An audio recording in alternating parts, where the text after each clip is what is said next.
और वो किलराज योधन जिन्हें आप योधन के नाम से जानते होंगे, उनका पुत्र लक्ष्मण कुरुक्षेत्र में खेले जा रहे युद्ध का आज 13वां दिन है और एक दिन के साथ साथ ये युद्ध और भी भयानक होता जा रहा है।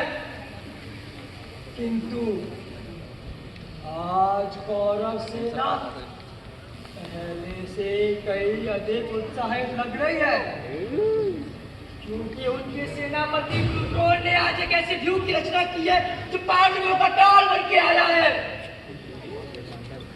सारी की सारी पांडव सेना चिंता के सागर में डूबी जा रही है। किंतु कुरुवंश की अंतिम पीढ़ी मैं और मेरे भाई अभिमन्यु आज इन दोनों पक्षों के बीच युद्ध की बेट चढ़ने वाले हैं।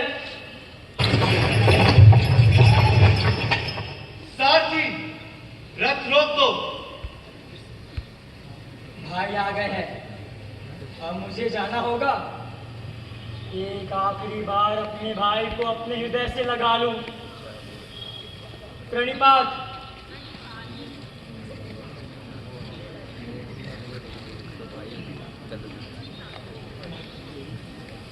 जय हो भाई।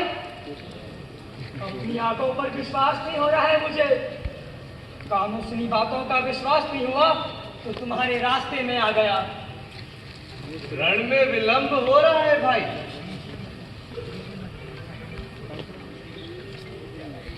अरे तुम तो जैसे स्वप्न देख रहे हो।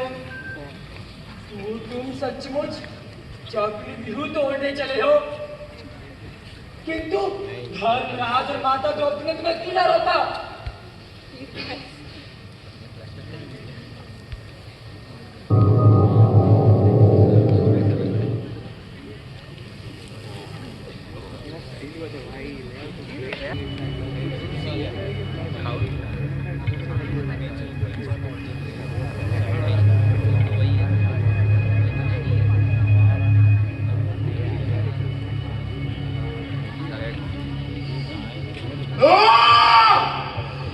मुझसे अभी और नहीं सहा जाएगा तात। शत्रुओं की ये बेइतिहासी विजय और हर्ष का उन्माद सुन रहे हैं आप। दैव की गति है यह। दैव की गति वीर नहीं मानता था। पौरुष दैव की गति भी बदल देता है। अहंकार होगा यह तुम्हारा वज्र। का सबसे बड़ा शत्रु उसका अपना अहंकार होता है। ना भूल जाना, ना तो मैं धर्मराज हूं और ना धर्म की धीमी गति का मुझे कुछ पता है। इस गदा की परिधि के बाहर मेरे प्राण की भी गति नहीं। जब तक इसकी गति बनी है तभी तक मेरे धर्म और प्राण दोनों की गति बनी है।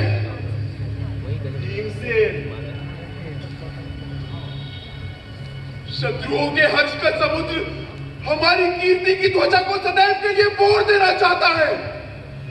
हमारे यश रूपी चंद्रमा का राहु द्रोण का यह चक्रव्यूह बन जाएगा, कौन जानता था। इस रोग की औषध मुझे नहीं सूझती। सब और अंधकार, समुद्र के जल से गहरा, विस्तार में उससे भी अधिक। कोई मेरा हाथ पकड़कर मार्ग दिखाए। मुझे अपनी आंखों से कुछ सूझता नहीं। आप चिंतित ना हो धर्मराज, मेरी गदा से वो मार्ग बनेगा। भूख से पर्वत उड़ा देगा, जीप से समुद्र सोख लेना संभव हो सकेगा भद्र, पर गदा से चक्रव्यूह का भेदन ना होगा। श्री कृष्ण और अर्जुन को सूचना दी जाए। वे जान ले कि उन्हें संसप्तक युद्ध में दूर भेजकर द्रोणाचार्य ने ऐसी कठिन व्यूह की रचना की है जिसका चित्र भी हमने ना देखा हो, जिसके भेदन की कला कभी कान से भी ना सुनी गई हो। आंखों से देखने की बात तो और है। चक्रपाणी कृष्ण और गांडी भाई अर्जुन के न रहते तो हमारी दशा एक महासमुद्र में बिना नावक के भूत सी हो रही है। शत्रु पक्ष में व्यूह के भेदन की कला कितने वीर जानते हैं। आचार्य द्रोण और पितामह भीष्म के अतिरिक्त कर्ण, अश्वत्थामा और कृपाचार्य इस कला के ज्ञाता होंगे।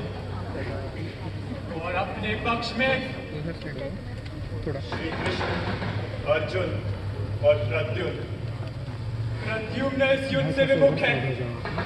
श्री कृष्ण और अर्जुन इस यज्ञ के प्रमुख होकर भी इस समय दूर है। जय हो देव। देव की जो कुछ भी सूचना मिली हो, एक सांस में कह जाओ चल। गरुड़ भी इस व्यू में प्रवेश नहीं कर पाएगा। चक्र के आकार का ये व्यू 7 मंडल चक्रों में बना है।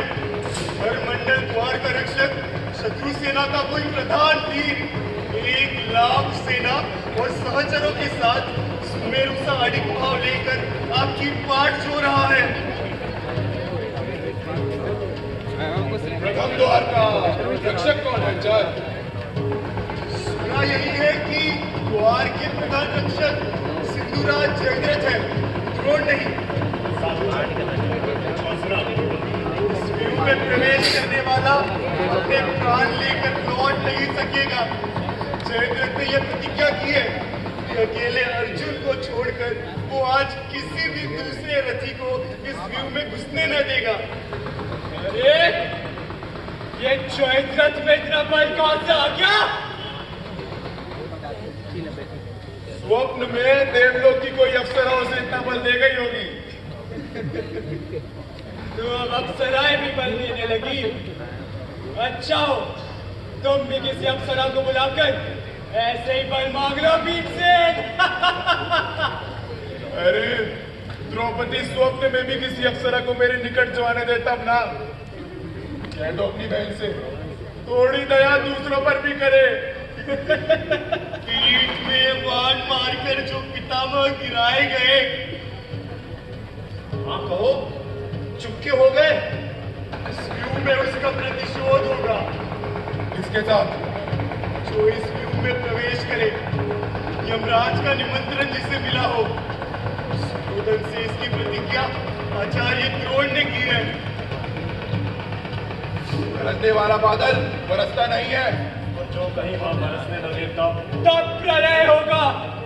प्रलय में मेघ कलशने के साथ बरसते भी है। समर्थ द्रोणाचार्य किसी प्रलय के वेग से कम है क्या? उसका काल मैं वही खड़ा रहूंगा। द्रोण के वध के लिए मेरा जन्म हुआ। आकाशवाणी झूठी न होगी। धर्मराज से चक्रव्यूह तोड़ने का आदेश चाहता हूं मैं। तुम भी इसकी कला जानते हो? नहीं, पर रथ से रथ और हाथी से हाथी मारने की कला मैं जानता हूं। इस कला से कोई भी टूट जाएगा। और जो लोग इस समय हंस रहे हैं वो भी देख लेंगे कि कला और विद्या की चिंता वे करते हैं जिनका विश्वास अपनी बाहों में नहीं होता। हाथ पैर दांत प्रकृति के अपने इन शस्त्रों से लड़ना होता तो बात दूसरी थी। फिर हम आज हार गए। अभी हम जीवित हैं, हमारे हाथों में शस्त्र भी है, फिर भी हम आज हार गए। है? किस तरह हम हार गए? मंजिले चाचा क्या कह रहे हैं? युद्ध में मृत्यु का पुण्य भी हमें नहीं मिला और हम हार गए। द्रोणाचार्य ने अपनी सेना चक्रव्यूह में खड़ी की है और इस समय तुम्हारे पिता अर्जुन यहाँ से 5 योजन दक्षिण संसद तक युद्ध में है। हाँ तब इस स्थिति में चक्रव्यूह का भेदन कौन करेगा? आपके प्रताप से आपका ये दास क्यों कला जानता है? नहीं, तुम्हारा आज युद्ध में जाना अनर्थ होगा। ना ना, ये न कहता। पितामह को बाणशैया पर देख लेने पर जीवन की कामना कौन करेगा? ऐसी अमंगल बात अपने मुंह से नहीं निकालते बेटा।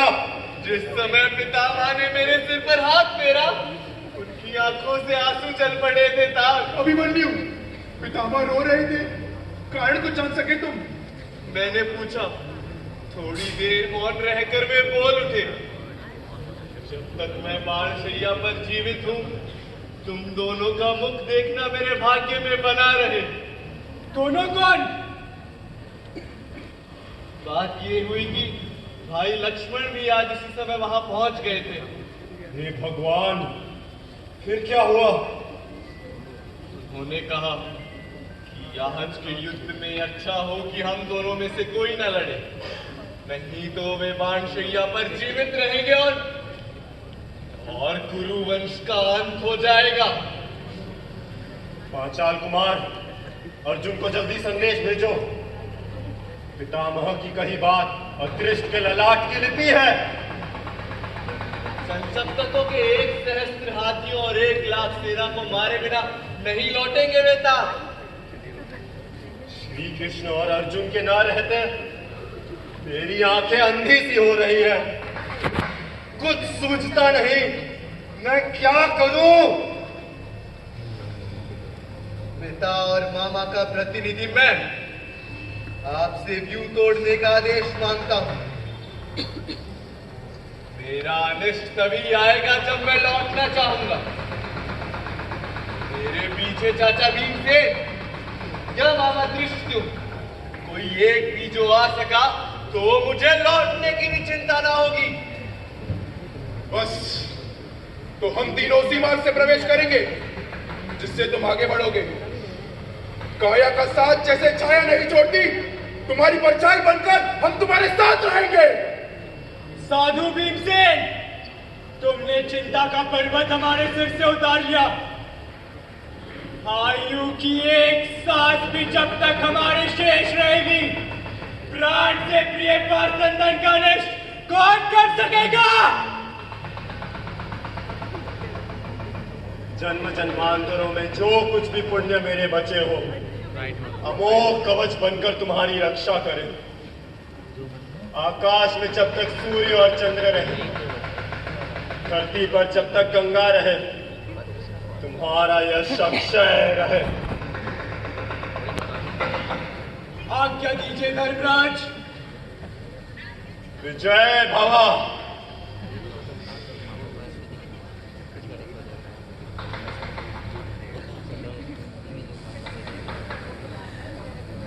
तुम आज युद्ध में नहीं जाओगे अभिमन्यु? वीर की मृत्यु एक दिन होती है माता, कायर नित्य 100 बार मरता है। इंद्रप्रस्थ के सभा भवन में चाचा सियोदेव के अपमान का फल ये युद्ध है। भूल ना जाओ तुमने जो कहा था, अंधे का पुत्र अंधा होता है। हर राजनीति के प्रति ये तुम्हारे शब्द थे। चक्रव्यूह की रचना उसी दिन हो गई माता। मेरी जीभ काट लो पुत्र, पर आज युद्ध में ना जाओ। जिस जीव से वह बात निकली थी उसे काट लो। मेरे प्राणों का मोह तुम्हें हो रहा है? पुत्र का मोह प्रकृति का सबसे बड़ा आकर्षण है पुत्र। इसमें तुम्हारा स्वार्थ है, परमार्थ नहीं।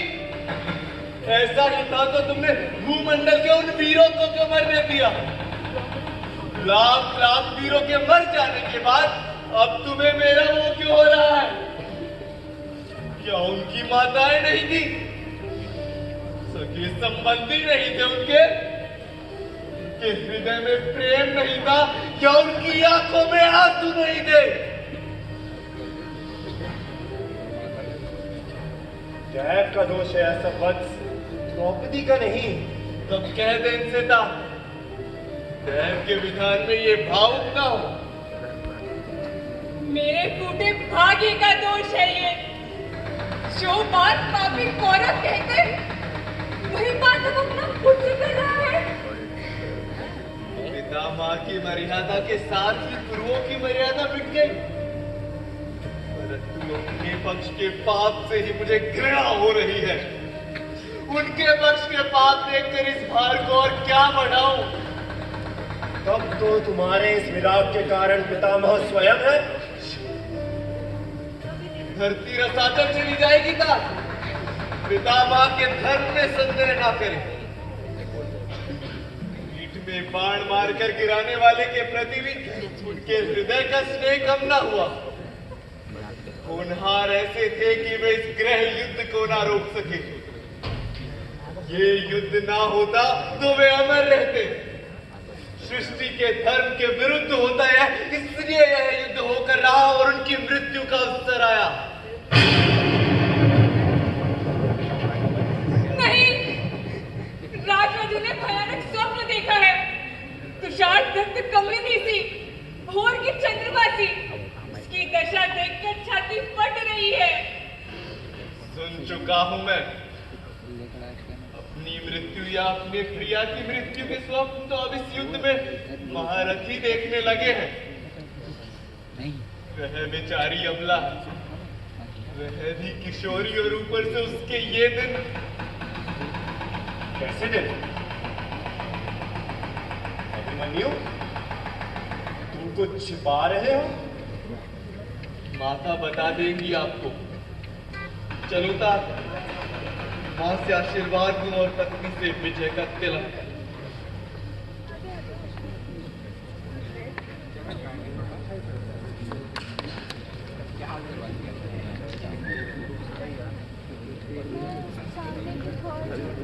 कुल वृद्धि की बात कहना देवी। आर्यपुत्र की कुल लक्ष्मी गर्भवती है। तब हमारे पुण्य अभिशेष है। विराट पुत्री ने स्वप्न क्या देखा? वह ना पूछिए, कहने के पहले ही जीभ गिर जाना चाहेगी। विश्वास करें, हृदय चाहे पत्थर भी हो जाए, पर वह बात मुझसे ना निकलेगी। हाँ? तब तो इसका निवारण होना चाहिए था। ज्योतिषी से उसके स्वप्न का निर्णय कराकर राजवधु को स्नान और दान कराकर आ रही हूँ। साधु, पर चक्रव्यूह भेदने की कला बालक को मिली, यह बात जानता नहीं था मैं।